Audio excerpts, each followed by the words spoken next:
Magandang araw mga kaibigan. Ngayon, ating tunghayan ang espesyal na banata ng ating kwentong pinamagatang Maid Wife. Pero bago natin sisimulan ng ating kwento, paki-like po muna, subscribe at paki-click na rin po ng bell button para updated kayo sa susunod pang uploads. Nagtiim ang panga ni Erwin sa galit. Humarang siya sa harapan ko nang itinutok ni Pia ang baril sa amin. "Here is the money. Bring my son back to us, you bitch!" Mariin na sabi ni Erwin.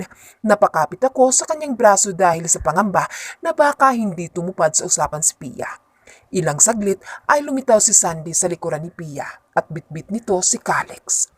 Bumilis ang tibok ng puso ko nang makita ko si Calix. Awang-awa ko sa kanya dahil sa murang edad ay naranasan niya ang bangungot na ito. "Anak! Anak ko! Pakawalan mo siya, Pia! Nandito nang kailangan mo. Bakit mo ba ginagawa to?" Hiyaw ko sa kanya. Nagtiim ang panga ni Pia at dumilim ang mukha nito. "Alam mo, kasalanan mo to eh. Dahil sa'yo, nagkasakit ang itay mo at iniwan kami." Napaawang ang bibig ko nang marinig na patay na si Papa. Napasapo ako sa aking bibig dahil sa gulat. Oo, galit ako sa kanya pero ama ko pa rin siya. Bakit hindi niyo pinaalam sa amin? Pati ang pagkamatay ni Papa ay pinagkait mo. Hiyaw ko na puno ng hinanakit. Makasarili ka. Wala kang puso, Pia. Pati ang anak ko ay dinadamay mo.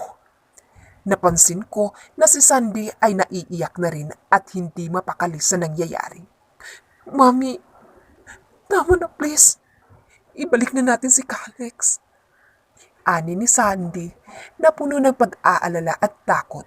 Napagtanto kong hindi rin ito ginusto ni Sandy kundi napilitan lamang. "Manahimik ka. Isa ka pa. Pabigat ka sa buhay ko. Iyang babaeng yan, isang hamak na katulong lang. Tapos nakapagpangasawa ng bilyonaryo.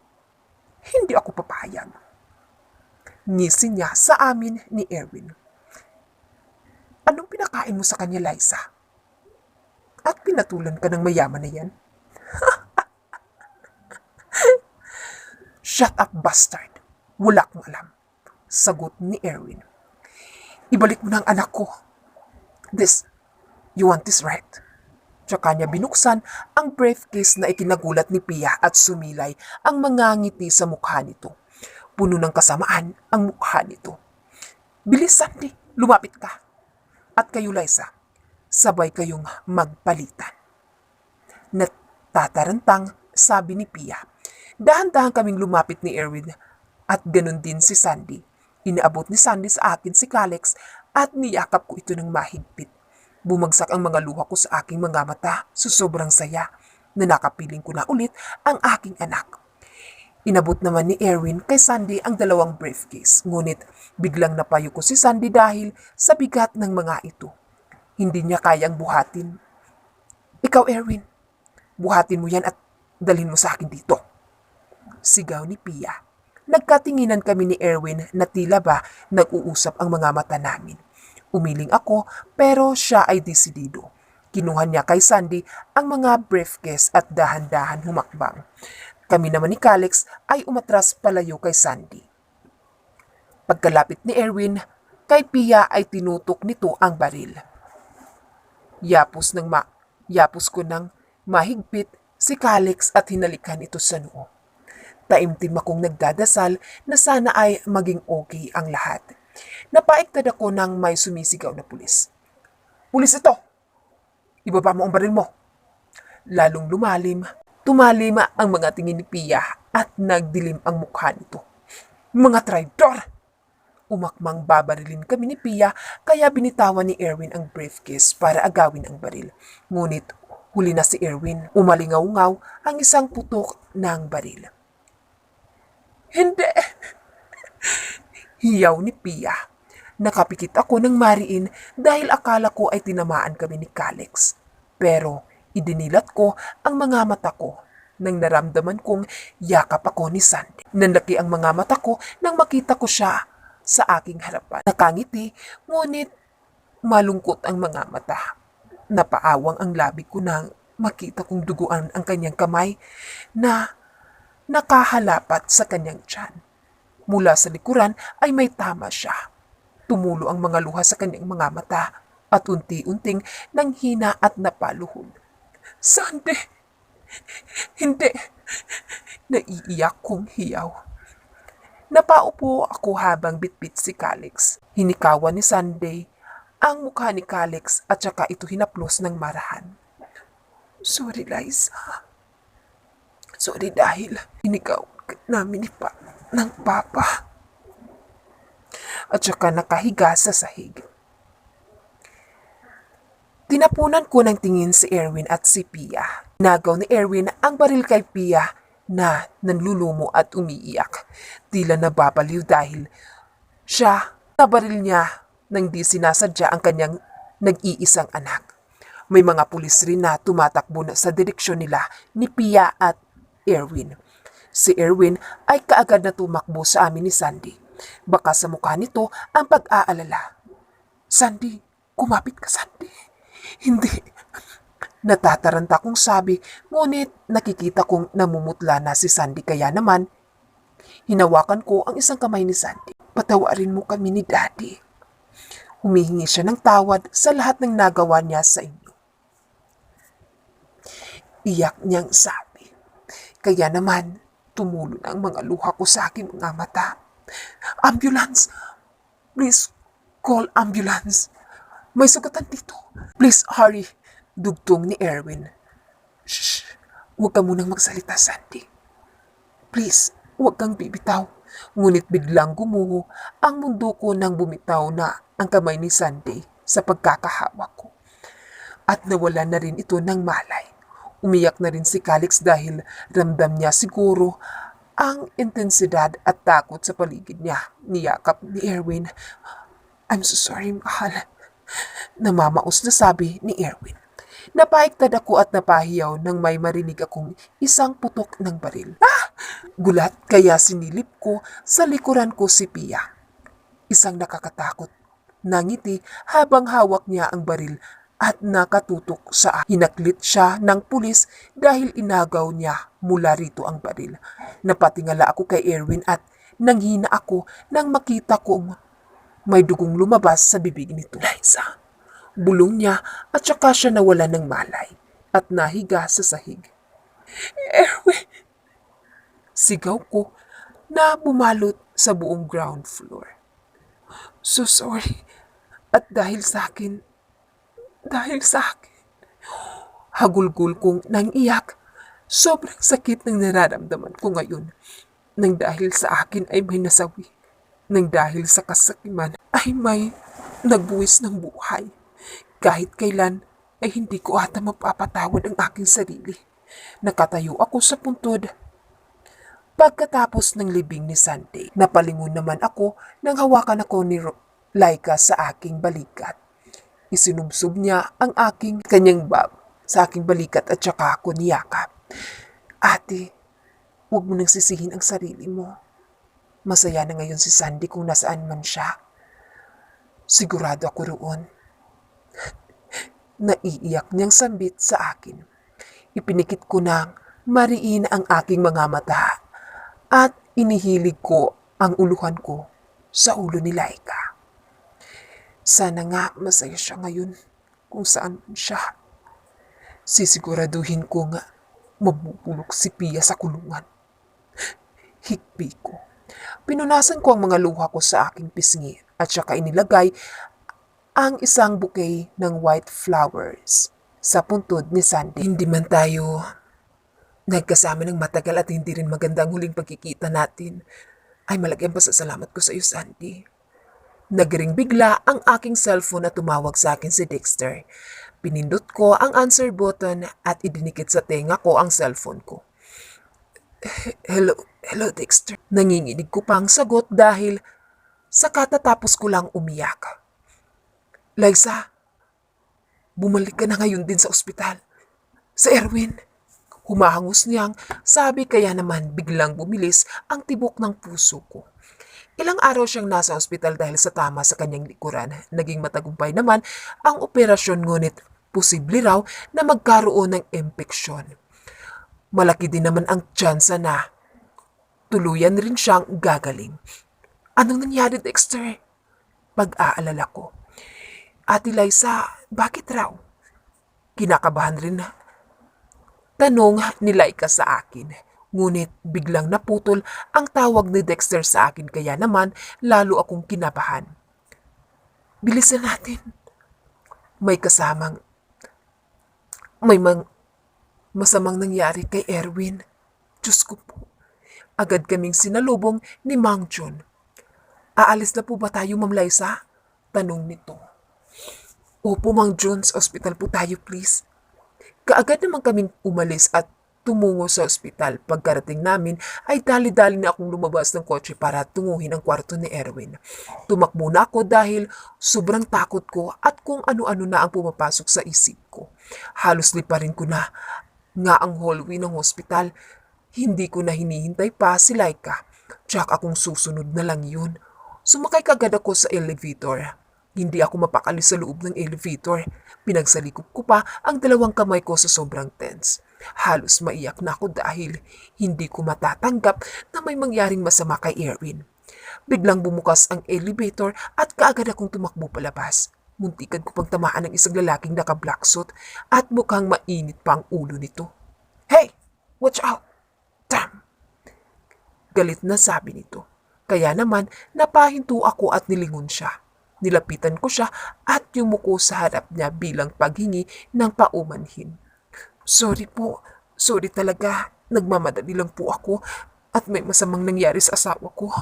Naiiyak kong sabi. Bigla naman lumambot ang aura ng mukha ng lalaking iyon. Okay, mahina niyang sabi at tinanguan ako. Kaya naman nagmadali agad akong umalis.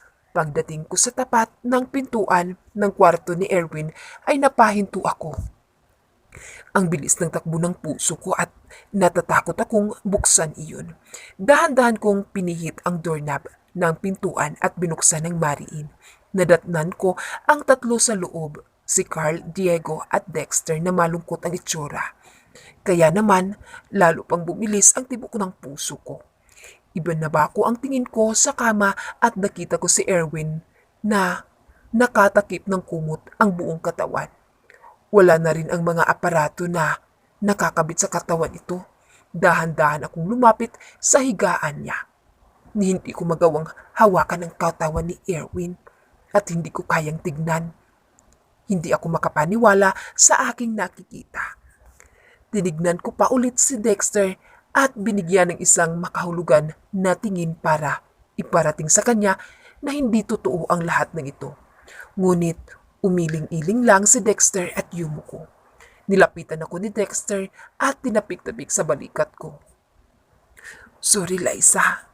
Isang salitang binitiwan ni Dexter kaya naman tumulo na ang luha ko sa aking mata.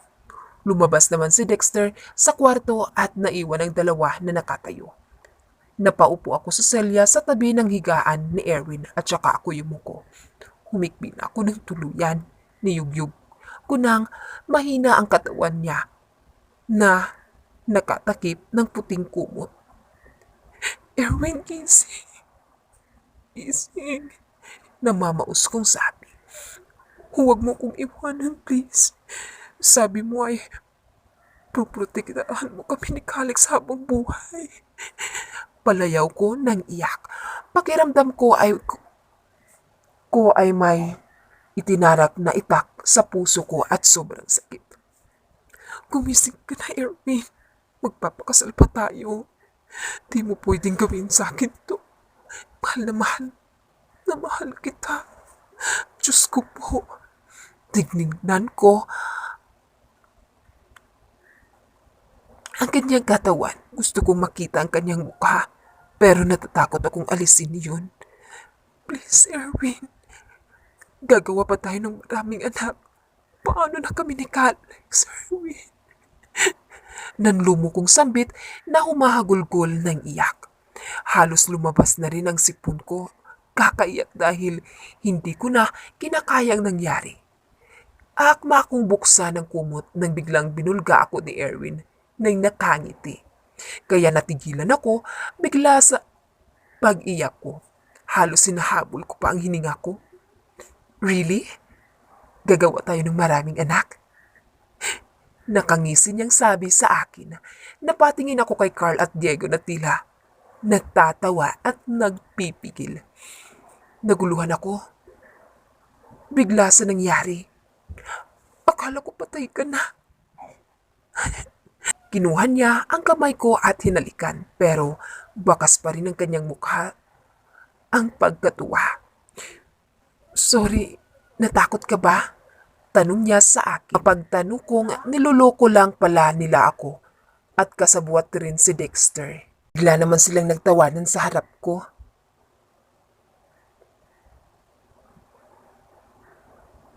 Pinanghahampas ko naman si Erwin sa sobrang asar ko dahil napaniwala nila ako. Umilag-ilag siya at hinarang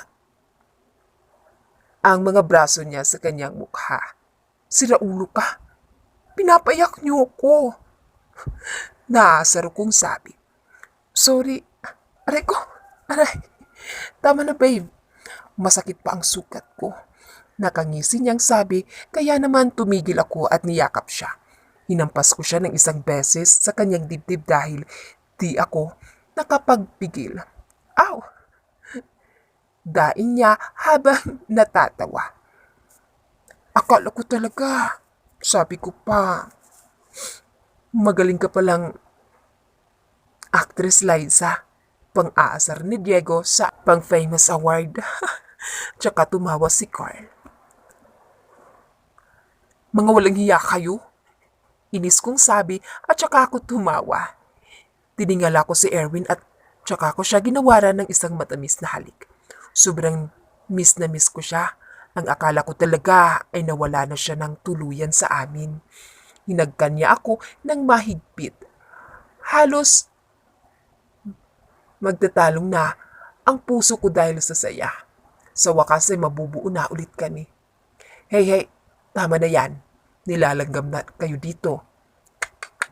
Pang-aasar ni Carl sa amin, kaya naman natawa kami ni Erwin. Sabihin mo, naiinggit ka lang Carl. Dagdag ni Diego. Oops, bakit ako maiinggit? Marami akong chicks. Natatawang sambit ni Carl. The big day. Nakaredy na ang lahat para sa aming kasal. Nagpapagaling muna ng tuluyan si Erwin ng halos 6 na buwan. Nasa kwarto ako at inaayusan ng isang hair and makeup artist.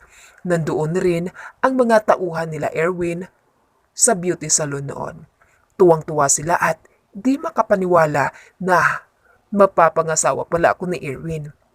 Nakaredy na rin ang wedding gown na susuotin ko. Sobrang ganda ng gown na ito. Ang mga ginamit na material at muebles ay mamahalin talaga. Isa itong lace ball gown wedding dress na may mahabang sleeve. May mga beads ito na makikintab at para kang prinsesa kapag suot mo ito.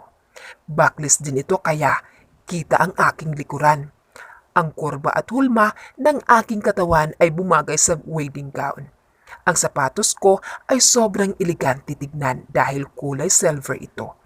Aakalain mong ikaw si Cinderella dahil sa kintab ng magkadikit na crystal sequence sa sapatos. Sequence. Nasa 3 inches ang heels nito at may crystal na bulaklak sa harapan na babasagin. Kulay blue-green ang dulo ng petal at silver naman ang ibaba ng petal. Sa malayo ay parang babasaging sapatos ito. Ang bouquet ko naman ay isang burgundy rose gold brooch bouquet. Kulay pula ang mga rosas nito at may silky ribbon na nakabalot sa stem ng mga rosas. Nakangiti akong nakaharap sa salamin habang inaayos ng makeup artist ang buhok ko. You're so beautiful, Liza. Nakakaingit. Natutuwang sabi ni Alessia mula sa likuran ko. Maraming salamat ha at nakarating ka. Akala ko hindi ka napupunta. Malungkot kong sabi. Ako pa ba? Siyempre, di ako mawawala sa importanteng araw mo, Basie. Naiiyak niyang sabi. Pagkatapos kasi nung nangyari sa amin ni Calex at Erwin, hindi pumuntang abroad si Alessia. Ang ganda mo rin ngayon, Alessia. Ngiti ko sa kanya, nakasuot siya ng kulay dusty rose na dress. Siya ang kinuha kong bridesmaid ko. Basta, kapag ihahagis mo na yung bouquet, sa akin mo banda ihagis ha? Bakit? Gusto mo bang ikaw ang isusunod na makasal? Pilya kong ngiti sa kanya. Malay natin. Maghahanap ako ng groom. Ani ni Alessia sa akin na nalulungkot. Hayaan mo at nariyan lang ang future groom mo. Maya-maya pa ay natapos na ang makeup ko at hairstyle. Nakapusod ng floral style ang buhok ko sa likuran at may mga accessories na nakalagay sa buhok ko. Mga bulaklak na makikintab na bumagay sa ball wedding gown ko. Ngumiti akong nakaharap sa salamin habang nakatayo. Di ako makapaniwala dahil mukha akong prinsesa sa suot ko. Sumakay na ako ng bridal car na maghahatid sa akin. Kasama ko si Alessia sa loob ng kotse. Parang may kung anong daga na tumatakbo sa puso ko sa sobrang kaba. Alessia. Nilingon ako ni Alessia nang hawakan ko ang kamay niya at tawagin ko siya. Why, Liza? Tanong niya sa akin na tila nag-aalala. Kasi kinakabahan ako. Okay lang ba ang itsura ko? Ginawaran niya ako ng isang matamis na ngiti at pinagsalikop ang mga kamay namin. Liza, you are the most beautiful bride I've ever seen. Huwag kang kabahan. This is your big day, okay? Mariin niyang sabi. Niyakap ko siya at ginantihan niya rin ako ng yakap. Maraming salamat, Liza. Di ko kasi alam kung ano ang mga sasabihin ng mga tao. Nahihiya kung sampit. Bumuntong hininga si Alessia. Hayaan mo sila, Alessia, okay? After this day, isa ka ng ganap na Suarez. Everyone will know that. Mahinahon niyang sabi sa akin. Nginitian ko na lamang si Alessia sa kanyang sinabi. Kahit paano ay nabawasan ng aking kaba. Hanggang sa matanaw na namin ang simbahan. Nasa labas ang ibang mga bisita. Palingalinga ako dahil hinahanap ko si Erwin. Tumingin sa akin si Alessia at ngumiti ng makahulugan. Hinahanap mo? Magkikita rin kayo mamaya kapag isusuot na niya sa iyo ang ring. Kinikilig na sabi ni Alessia, kaya naman bigla akong napangisi sa kanya. Tama si Alessia. Saglit ko lang, di makikita si Erwin ay namimiss ko na ito kaagad. Ayaw kong mawalay siya sa akin nang matagal simula nung nabaril siya ni Pia. Malaki ang pasasalamat ko na nakulong si Pia. Wala na siyang pag-asang lumaya dahil sa kaso niyang kidnapping, child abuse at double murder. Erwin's POV. Nasa hotel kami ni Kuya Raymond habang nagre-ready para sa kasal namin ni Liza. Sa wakas, we're tying the knot. At wala nang makakapaghiwalay sa amin. Magiging ganap na Suarez na si Liza at hindi ako makakapayag na may umapi sa kanya. Mamamatay muna ako bago nila magawang saktan si Liza at si Calex. Hey, bro, are you ready? Tapik ni Kuya Raymond sa balikat ko nang nakangiti. Natigilan ako nang makita kasama niya si Mia. Ang isa sa hotel staff sa hotel na ito. Nakabihis din ito ng dusty rose dress. Mukha siya ang dinalang partner ni Kuya Raymond. Seryoso ang mukha ni Mia pero di kalaunan ay binati niya ako at ngumiti siya sa akin. Congrats po, Sir Erwin. Nahihiyan niyang sabi. Thank you, Mia. Ngiti ko rin sa kanya. Dali-dali akong dumikit kay Kuya Raymond at binangga siya ng marahan. Bumulong ako sa kanya nang nakangiti. Di ko alam na type mo si Mia. Nakangisi kong sabi. Pero siniko lang ako ni Kuya Raymond sa tagiliran kaya napaanay ako at nagulat si Mia sa amin. Shut up bro, bilisan mo na at marami pa naghihintay doon. Seryoso niyang sabi pero nahalata sa mukha niya na masaya siya. Come here, Mia. We gotta go. Utos niya kay Mia at humawak ito sa braso niya. Sumunod naman ako kay Kuya Raymond pababa habang patagal ng patagal ay kinakabahan ako at nai-excite. Ano kayang itsura ni Liza? Sigurado akong mas gaganda siya ngayon dahil gagawin ko siyang isang reyna ko ngayon. Ganoon ko siya kamahal, lahat ay gagawin ko para sa kanya. Pagdating namin sa simbahan ay kaagad akong bumaba at sinalubong ako ni Dexter, Carl at Diego. Binati nila akong tatlo at nakangiti at nagagalak sa tuwa. Hindi namin akalain na ako ang mauunang ikakasal sa aming apat. Hey, dude, congrats! Niyakap ako ni Carl nang mahigpit at ginantihan ko rin siya. Congrats, dude, ikaw na talaga. Dugtong ni Diego sa akin at ngumisi-ngisi sa akin. Congrats, dude.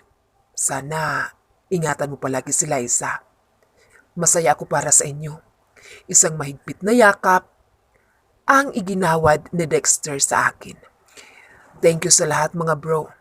Sana sa susunod, isa na sa inyo ang makikita kong ikakasal. Gantsaw ko sa kanila. Maya-maya pa ay lumapit na ang mga photographer sa amin at videographer.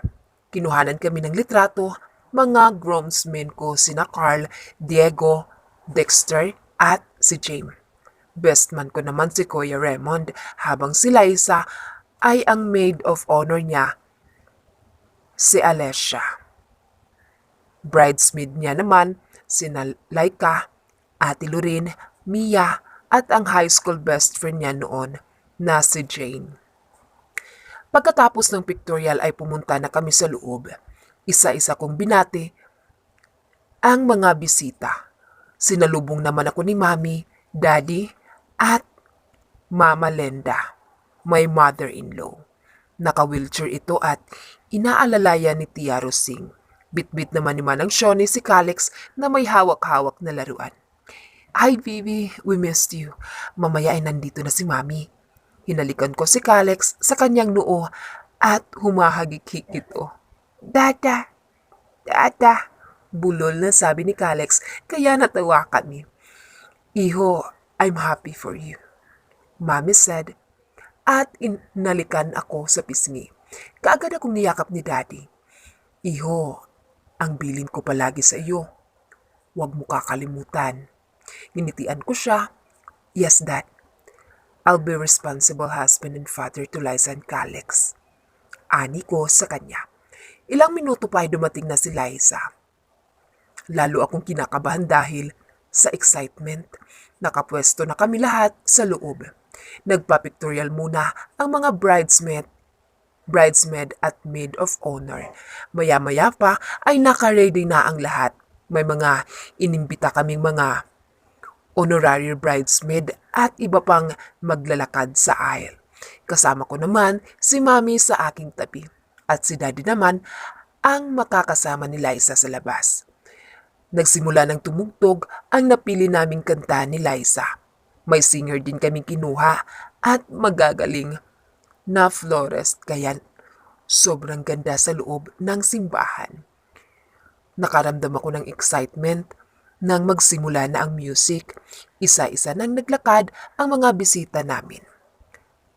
Papunta sa kanilang mga upuan, hindi ko mapigilan ang aking ngiti dahil sa sobrang galak hanggang sa lumitaw na sa pintuan si Liza. Sobrang liwanag sa labas ng simbahan kaya naman parang anghel na bumaba sa lupa si Liza.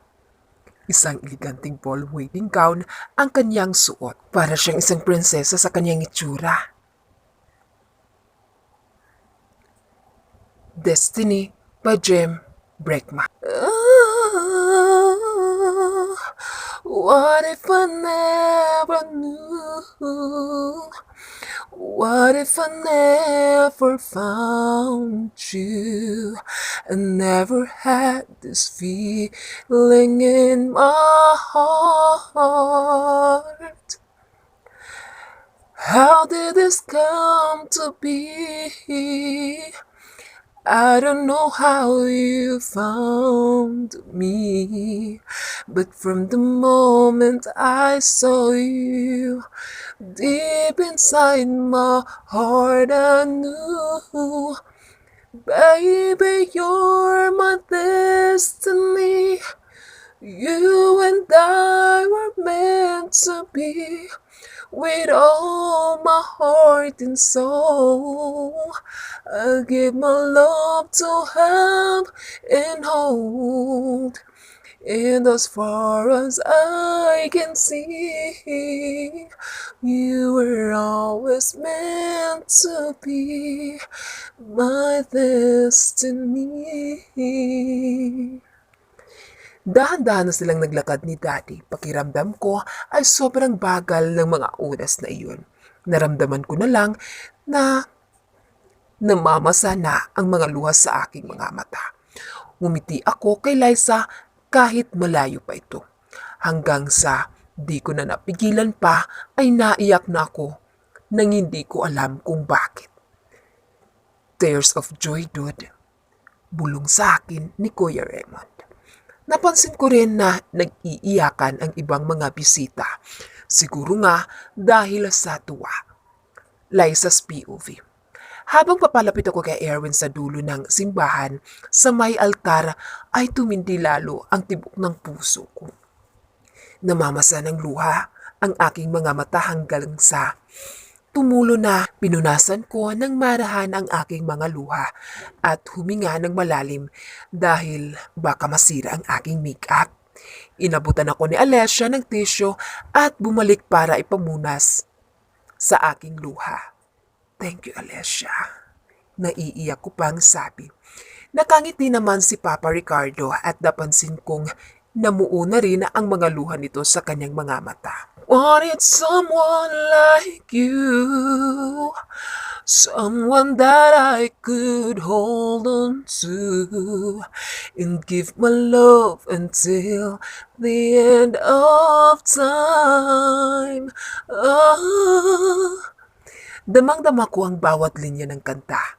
Ito ang napili namin ni Erwin na kanta dahil tadhana na kami ay magkakakilala at ngayon ay mag-iisang dibdib. Napansin kong umiiyak si Erwin sa harapan ko kaya naman lalo akong naiyak. Hindi ko alam kung ano ang nararamdaman ko ngayon. Masaya na sobrang kinakabahan. Ngumiti ako sa kanya habang papalapit kami sa kanya ni Papa.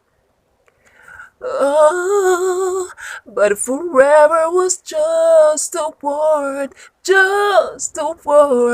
something I'd only heard about.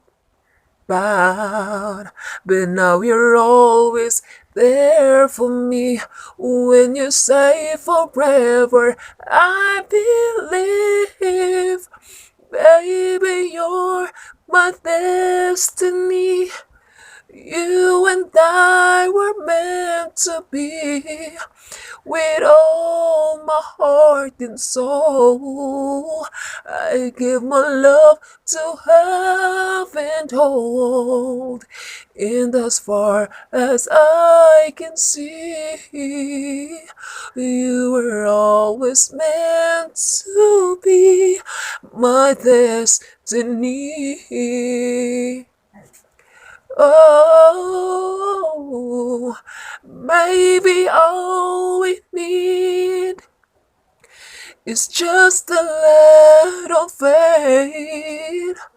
'Cause baby, I believe that love will find a way.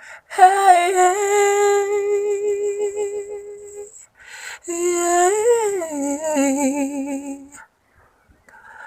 Paglapit namin sa kanila ay niyakap ako ni Mama Mildred. Naiyak rin ito at namumula ang kanyang ilong. Ngumiti ako sa kanila at niyakap rin ako ni Kuya Raymond. Sayang at hindi sila kumpleto dahil hindi nakauwi ang ate ni Erwin. Baka sa susunod na araw na ito, makakauwi at sa wakas ay magkikita na kami. Niyakap ako ni Erwin ng mahigpit at nagangiti siya sa akin. Hinawakan niya ako sa aking kamay at dahan-dahan kaming naglakad papunta sa may altar. Nagpalakpakan naman ang mga bisita namin. Woo! Tropa ko yan! Sigaw ni Carl at natawa kaming lahat. Kininditan ni Erwin si Carl na katabi sina Dexter at Diego. Baby, you're my destiny. You and I were meant to be. With all my heart and soul, I'll give my love to have and hold. And as far as I can see, from now until eternity, you were always meant to be my destiny. You're my destiny. Pining introduction ng pari ay tinanong muna kami kung may tumututol ba sa kasal namin. Kinabahan naman ako sa tanong ng iyon. Kaya napalingon kami pareho ni Erwin sa likuran namin. Ang lahat ay nakangiti sa aming dalawa. Wala, Father. Ituloy na ang kasal. Halos magtatalo ng puso ko sa araw na ito. Parang bumalik sa akin ang lahat ng pinagdaanan ko bago kami makarating sa simbahan na ito. Pagkalipas ng yaw ni Diego. Kaya nagtawanan na naman ang lahat. Humarap kami kay Father at saka nginitian siya. Ngumiti rin siya sa amin at saka nagsalita. Walang tumututol, kaya naman itutuloy ang seremonyang ito. Ani ni Father sa aming lahat. At may inaabot na microphone sa akin. In the name of God, I, Liza, take you, Erwin, to be my husband, to hold from this day forward, for better, for worse, for poorer, in sickness and in health, to love and to cherish until we are parted by death. Bigla akong natahimik dahil pinigilan ko ang iyak ko. Hawak ko rin ang papel na binabasa ko para sa exchange vows. Hindi ko pa ito natapos ngunit may gusto akong sabihin na galing mismo sa aking puso. Erwin, simula nang dumating ka sa buhay ko, ang daming nagbago. Ako na isang hamak na katulong lang ay ngayon nasa harapan mo. Natigil ako dahil sa humikbi na ako. Hindi ko na kaya pang pigilan pa ang pag-iyak ko. Tinitigan ako ni Erwin ng malambot at ngumiti. Nanginginig pa ang boses ko. Erwin, nandito ako ngayon sa harapan mo. Tsaka natapos na ang kanta na Destiny at nagsimula na magsalita ang pari ng simbahan. Family and friends of the bride and groom, welcome and thank you for being here on this important day. We are gathered to celebrate the very special love between Liza and Erwin. By joining them in marriage, all of us need and desire to love and to be loved. And the highest form of love between two people is within a monogamous, committed relationship. Tahimik ang lahat at nakikinig kay Father na nagsasalita. Panay ang tinginan namin ni Erwin at nagngingitian.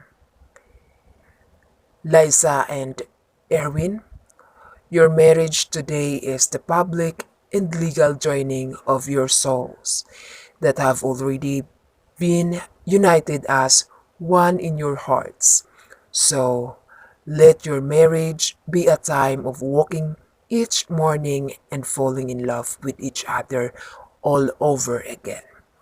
Hinawakan na ni Erwin ang mga kamay ko bilang isang prinsesa mo at maging kabiyak sa buhay mo. Aalagaan ko kayo ni Alex ng buong puso at mamahalin kita ng buong tapat. I love you. And this is my solemn vow. Tatawa kong sabi. Kaya naman nagpalakpakan ng mga bisita.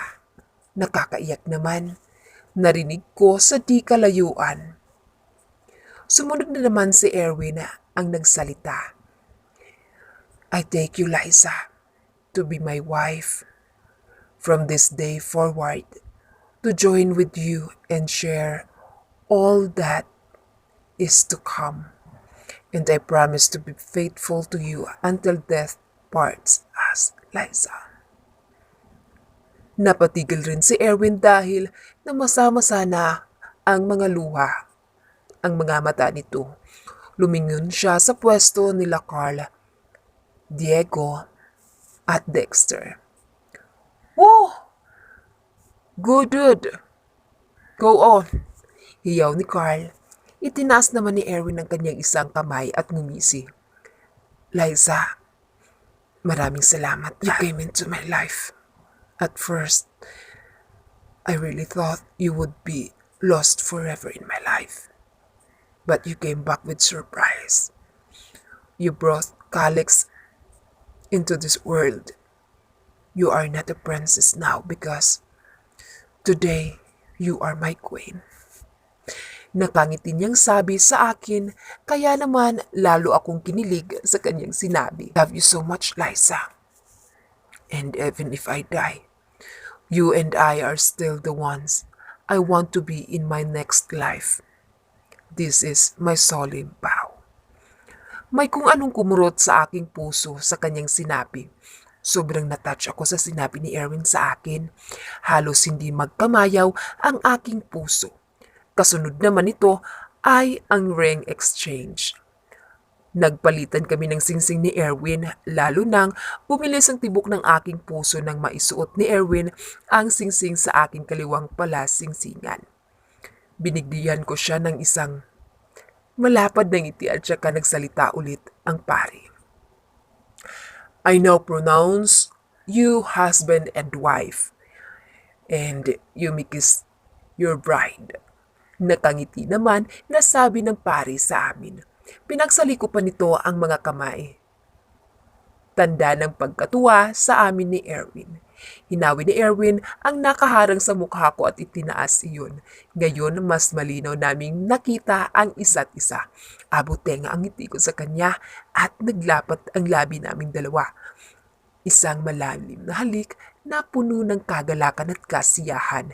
Naghiyawan ang mga bisita at nagpalakpakan. Itinaas ni Erwin ang kamay naming dalawa na may suot na singsing at saka ako binuhat. Kaya naman, nagulat ako sa kanyang ginawa. Marahan niya akong dinala sa labasan ng simbahan. Kaagad naman, nagtakbuhan ang mga bisita para salubungin kami sa labas. Natatawa ako sa kanyang ginawa dahil ito ang unang beses na binuhat niya ako. Marahan niya akong ibinaba at nilingon sa aking likuran ang mga bridesmaid ko. Nandoon sila at nakangiti sa akin. Si Alessia naman ay kinawayan ako kaya naalala ko ang kanyang bilin sa akin. Tumalikod at itinaas ang hawak kong bouquet. Ihahagis ko na ito. Pagbilang ko ng 1, 2, 3, ay walang pag-alinlangan inihagis ko ito sa direksyon ni Alessia. Sorry na lang, sabi ko sa isip ko, na hindi makukuha ang bulaklak. Bigla akong napalingon ng may humiyaw. Si Alessia nga ang nakakuha ng bouquet. Lumapit si Alessia sa akin at niyakap ako ng mahigpit na puno ng saya. Wow! Ikaw na ang susunod na ikakasal. Usal ko sa kanya. Sana nga. Sana. My God! Good luck sa honeymoon nyo. Hiyaw niya sa akin. Nagulat naman ako nang halikan ako ulit ni Erwin kaya nanlaki ang mga mata ko at natawa ng bahagya. Di kasi ako sanay na halikan sa maraming harap ng tao. Pagkuhan ay binuhat niya ako papunta sa bridal car namin. Isinakay niya ako kaagad at saka kami nagpaalam sa mga bisita.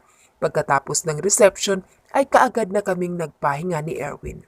Buhat-buhat ni Erwin si Calix habang paakyat kami ng kwarto. Humabol bigla sa amin si Ate Lorin at nang nakangisi. "Sir Erwin, sandali." Hinihingal niyang sabi. Kaya naman napahinto kaming dalawa. "Yes, Ate Lorin. Sa akin na po si Calix. Ako na ang bahala sa kanya. Enjoy niyo muna ang inyong gabi." Nakangising niyang sabi. Kaya naman nagkatinginan kami ni Erwin at ngumiti.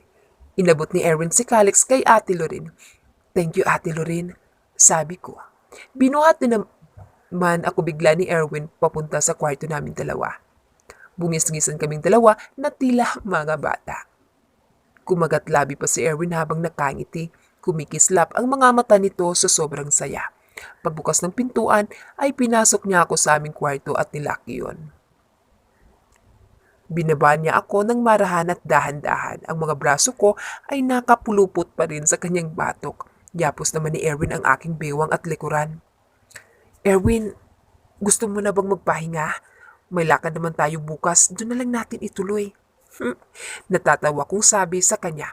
Bigla naman nanlumo ang kanyang mukha sa aking sinabi. Aalis rin kasi kami bukas para pumunta sa Boracay at doon gaganapin ang aming honeymoon.